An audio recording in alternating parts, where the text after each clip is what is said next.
اب یہ رمضان تو گزر رہا ہے نا, آپ پورے سال تھوڑی پکڑائی میں آؤ گے, پورے سال تو مارکیٹ سے آپ نے ہونا ہے شارٹ, اور اس کے بعد ایک دن موت کا وقت میرا بھی آئے گا اور میرے بھائی آپ کا بھی ہے, ہم افسوس کر رہے ہوں گے, میں بھی افسوس, اللہ بچائے ایسے وقت میں افسوس سے ہمیں, اللہ کرے کچھ ایسا کر لیں کہ اس وقت میں ہم خوش ہوں. ہمارے حضرت کے والد صاحب کا جب انتقال ہونے لگا خوش تھے, وہ خوش تھے, بہت زور زور سے اشعار پڑھ رہے تھے اللہ کی محبت میں کہ اللہ سے ملاقات ہونے والی ہے.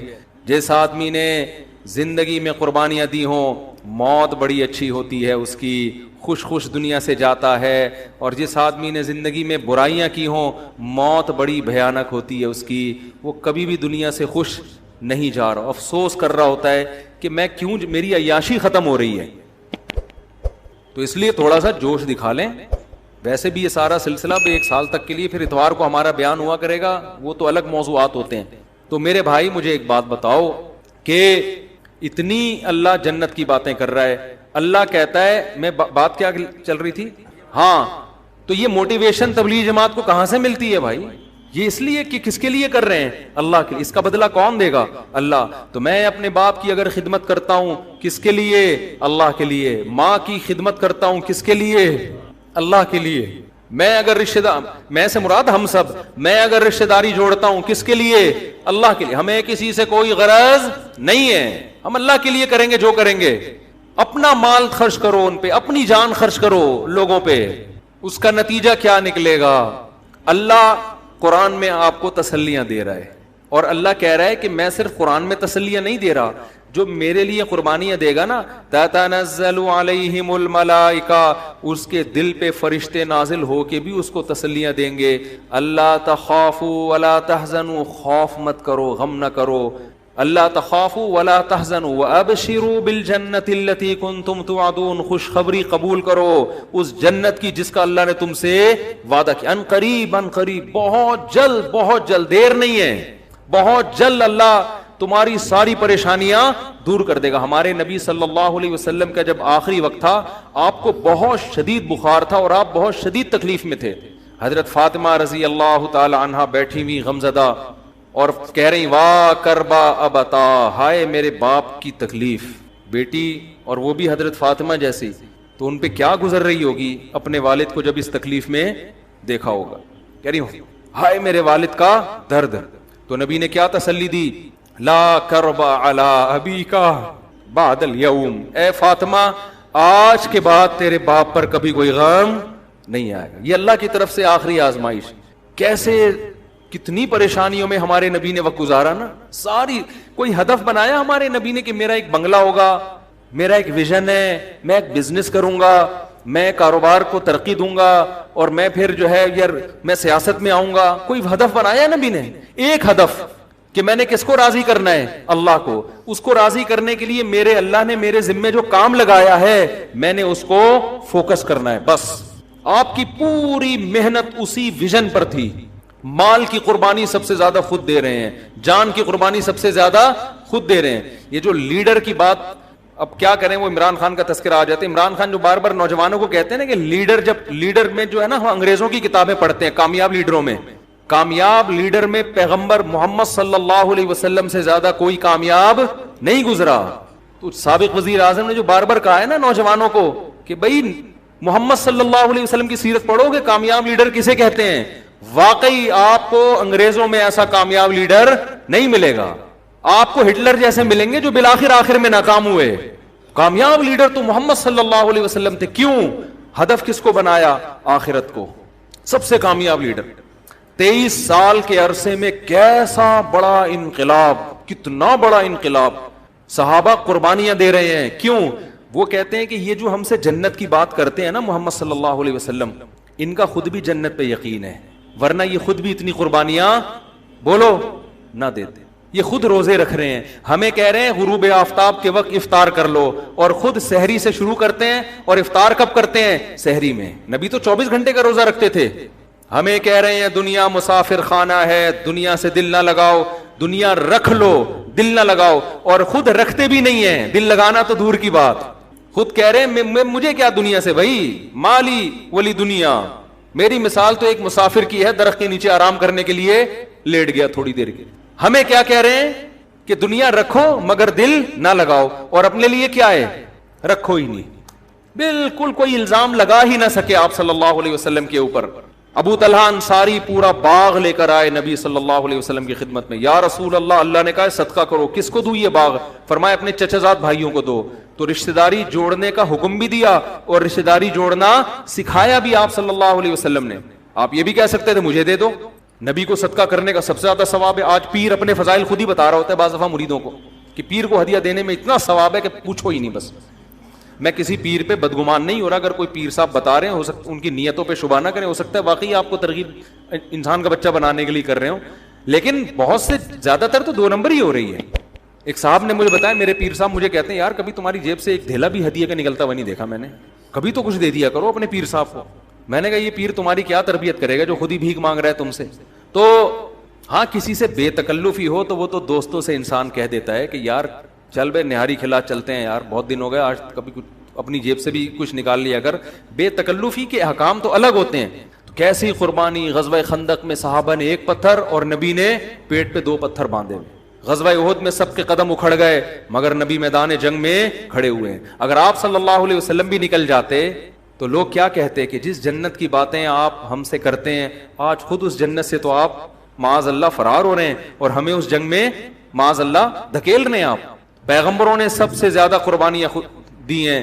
موسیٰ علیہ السلام نے جب فرعون کو بتایا نا جنت برحق ہے, فرعون نے کتنی آفریں کی ہوں گی حضرت موسیٰ کو.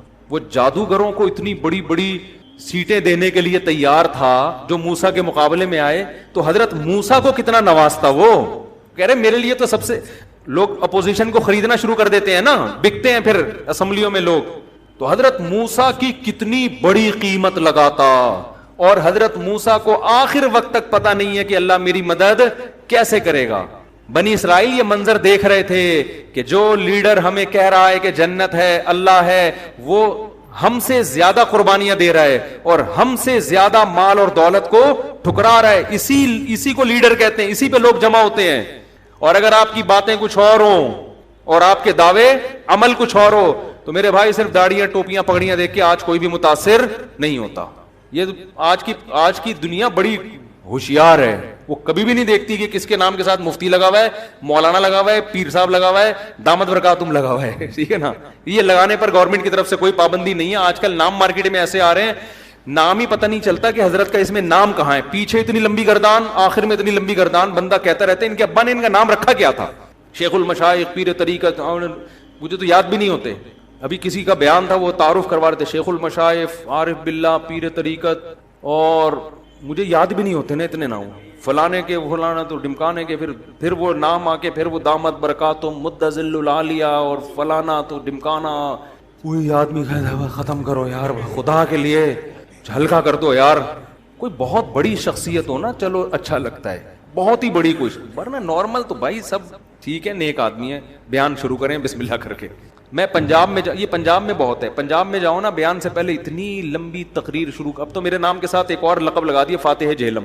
پنجاب میں کہیں بھی جاؤ تو پہلے وہ گردان چلاتے تھے جو شیخ الحدیث جامعۃ الرشید کے میرے استاذ, میں ان کا ادنا سا خادم شاگرد, میں ان کے چرنوں میں بیٹھا ہوا ہوں.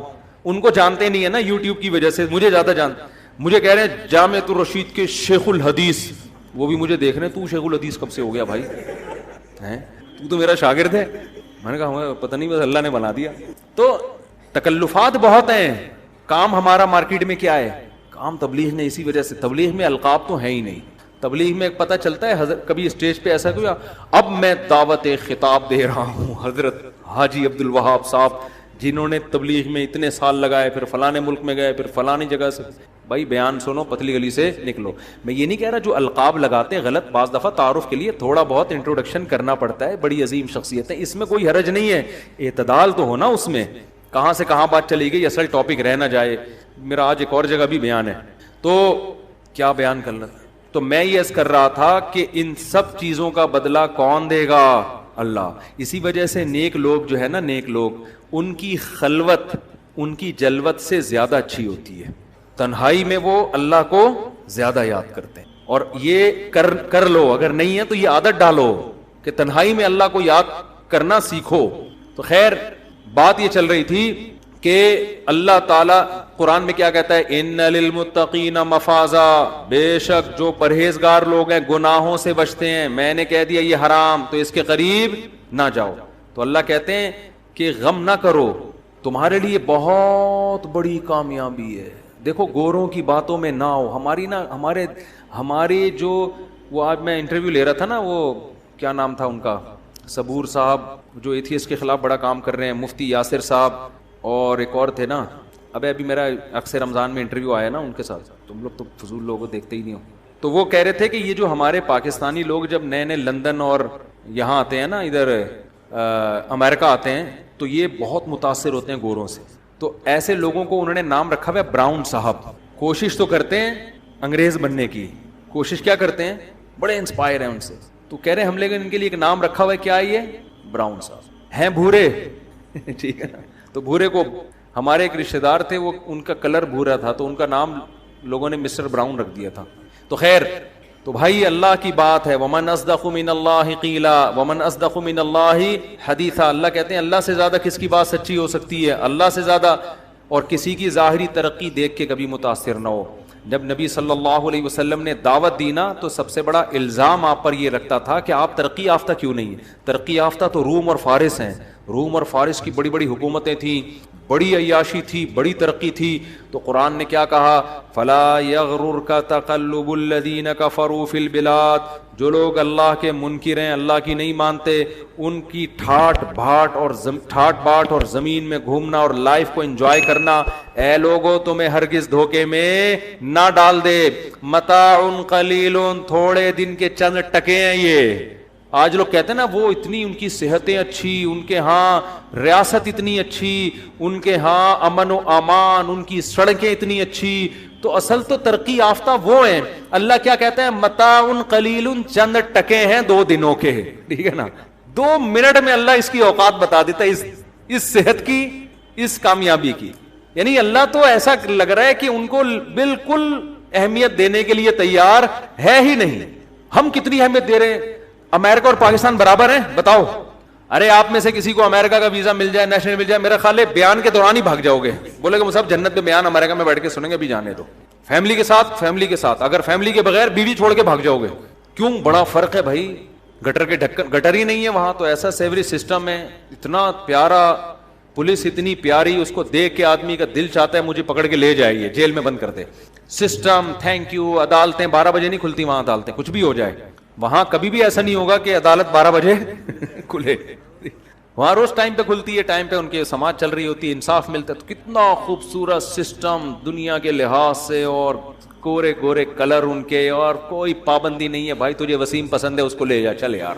ہمارے یہاں شادی جو حلال ہے وہ نہیں ہو رہی، اور ان کے ہاں وسیم اور کائنات کا فرق انہوں نے عورت اور مرد کا فرق مٹا دیا کہ یار جو پسند ہے لے جاؤ، انجوائے کرو لائف. ٹھیک ہے، ہمیں نہیں تنگ کرو زیادہ. آ کے ابا کو بھی تنگ نہیں کرتے وہاں لوگ. ابا مجھے میری شادی کرا، تو ابا کہے گا بھائی یونائٹڈ نیشن کا لا ہے، انسان، ہیومن رائٹس، انسان کیا ہے؟ آزاد ہے، جو چاہے. اگر وہ ابا صحیح طرح سے براؤن ہوگا، اگر مشرقی تڑکا لگا ہوا ہے پھر تو وہ اس کی میٹر گھوم جائے گا پہ کیا کر رہا ہے، اتنا زیادہ کیوں فری ہو رہا ہے.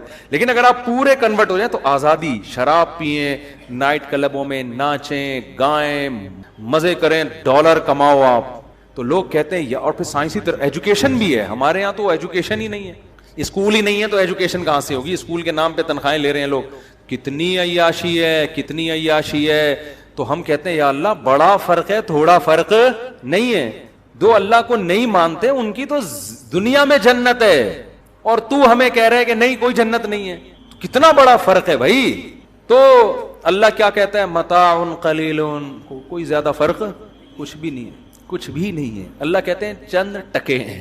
ٹھیک ہے، جیسے کوئی بھکاری بہت زیادہ تنگ کر رہا ہوتا ہے نا، آپ دینا نہیں چاہتے تو لوگ کہتے ہیں ابے 2-4 ٹکے پکڑا کے جان چھوڑا اس سے یار. تو آپ کہتے ہیں جو 54-58 ہاتھ میں، بعض دفعہ جیب میں آدمی ہاتھ ڈالتے دیکھتے ہیں، چل یار چل شاباش چل دے دیا نا، جا یہاں سے. تو اللہ یہی کہتا ہے کہ یہ کیا ہیں؟ چند ٹکے. بلکہ اللہ اس سے بھی بڑھ کے بات کرتا ہے. اللہ کہتا ہے وَلَوْلَا أَن يَكُونَ النَّاسُ أُمَّةً وَاحِدَةً. بہت اہم آیت ہے. اگر یہ خوف نہ ہوتا، یہ اندیشہ نہ ہوتا کہ ہم کافروں کو بہت زیادہ دے دیں گے تو مسلمانوں کی آزمائش اور بڑھ جائے گی، پھر یہ بھی کافر ہو جائیں گے. اگر یہ اندیشہ نہ ہوتا تو ہم کافروں کو اتنا دیتے، لجعلنا لمن یکفر بالرحمن لبیوتہم سقفا من فضہ، ان کی گھروں کی چھتیں چاندی کی ہوتی، دیواریں سونے کی ہوتی، سیڑھیاں سونے کی ہوتی، اور جن دیواروں پہ ٹیک لگاتے وہ سونے کی ہوتی. اتنی ڈالر والر جو آپ کا پتہ نہیں 180 172 کتنا، ہم تو اسی پہ رو رہے ہیں یار، ہمارا 172 ان کے $1 کے برابر، اسی پہ رو رہے ہیں. اللہ کہتے ہیں میں اتنا دیتا ان کو کہ وہ سونے اور چاندی میں کھیلتے، عیش کرتے. لیکن اگر بہت زیادہ دے دیتا تو تمہاری آزمائش اور زیادہ بڑھ جاتی. تم یہ سمجھتے اللہ کی ساری ہمدردیاں، اللہ کی ساری محبتیں ان کے ساتھ ہیں، ہم باطل دین پر ہیں، تبھی اللہ ہمیں پوچھتا ہی نہیں ہے. ہم تراویاں پڑھ رہے ہیں، ہم نماز پڑھ رہے ہیں، ہم روزے رکھ رہے ہیں، اور جب جیب میں ہاتھ ڈالو ہاتھ وہیں سے پھٹی ہوئی جیب سے نکل کے باہر آ جاتا ہے. وہ پھٹی ہوئی جیب کو سلواتے بھی نہیں ہیں. یار ضرورت اس تکلف کی ضرورت کیا ہے؟ اور ہم پر حکمران کیسے ٹانگیں کھینچتے رہتے ہیں، تقریریں کیسی کر رہے ہوتے ہیں. خیر، تو بدحالی، غربت، مہنگائی، اور اگر کوئی ملک ترقی کر بھی رہا ہے تو وہ بہت ساری غیرت کے سمجھوتے کر لیتا ہے. وہ کیا کر لیتا ہے؟ وہ اپنے ایٹمی اثاثے حوالے کر دیتا ہے، پھر وہ ترقی کرنا شروع کرتا ہے. غیرت کے سودے کرتا ہے، وہ لبرل بننے کی کوشش کرتا ہے، پھر دولت اس کی طرف بھی آنا شروع ہوتی ہے. جو اسلامی ملکوں میں بہت پیسے والے ملک ہیں نا، آپ کو ان تلوں میں تیل بالکل بھی نظر نہیں آئے گا. صحیح ہے نا؟ انہوں نے سمجھوتے کر لیے ہیں، بھائی کوئی مسئلہ نہیں ہے. تو انہوں نے بھی کہا بڑی طاقتوں نے، ٹھیک ہے مسجد بنا لیا کرو، ٹھیک ہے حج وج کر لیا کرو، کوئی اتنا بڑا پرابلم کی بات نہیں ہے. ہماری آنکھوں میں آنکھیں ڈال کے بات کرنے کی کبھی بھی کوشش نہ کرنا. نہ مضبوط فوج بنانی ہے آپ نے، نہ بم بنانے. شب برات کے پٹاخوں کی حد تک آپ کو اجازت ہے پٹاخے پھاڑنے کی، اس سے زیادہ اگر آپ فری ہونے کی کوشش کی اچھا نہیں ہوگا. تو غیرت کے سودے کر لیے. مفتی طارق مسعود صاحب کے بیانات سننے کے لیے youtube.com/مفتی طارق مسعود کو سبسکرائب کریں، اور اگر آپ لائیو ویڈیو کو کبھی بھی مس نہیں کرنا چاہتے ہیں تو سبسکرائب کرنے کے بعد بیل آئیکن پہ کلک کرنا مت بھولیں. جزاک اللہ.